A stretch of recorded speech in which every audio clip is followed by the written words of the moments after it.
Hampir 3 jam perjalanan dari Idi Raya harus ditempuh untuk mencapai Dusun Sahraja di pedalaman Aceh Timur.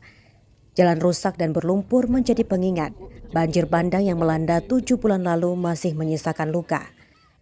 Di dusun inilah tim keluarga alumni Universitas Gadjah Mada Kagama Aceh datang membawa harapan.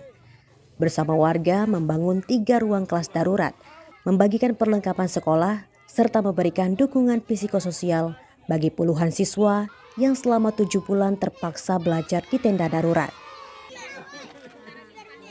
Latar belakangnya adalah ketika kami melihat masih ada sekolah darurat dari tenda yang dibangun dan itu sudah rusak akibat angin dan hujan beberapa waktu yang lalu. Akhirnya kita berinisiatif untuk mengumpulkan donasi sehingga jadilah ini sekolah ini. Demikian. Ya, sebelum pasca banjir sekolah kami sangat jauh dari sini, Bu. Di ujung, yaitu di Dusun Saragala. Jadi sekolah kami sebelum kena bencana banjir, ya kami bisa tempuh.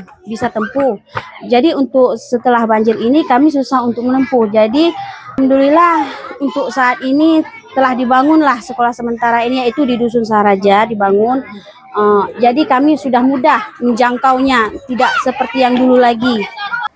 Hampir 90 siswa kini dapat kembali belajar di ruang kelas sederhana yang dibangun secara gotong royong. Meski begitu, sekolah darurat ini masih belum memiliki sanitasi, MCK, dan sarana air bersih.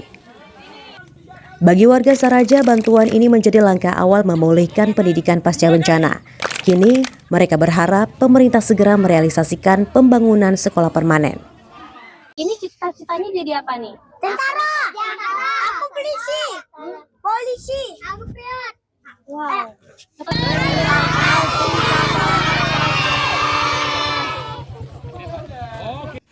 Dari Kabupaten Aceh Timur, Cut Naufal melaporkan untuk Waspada Aceh.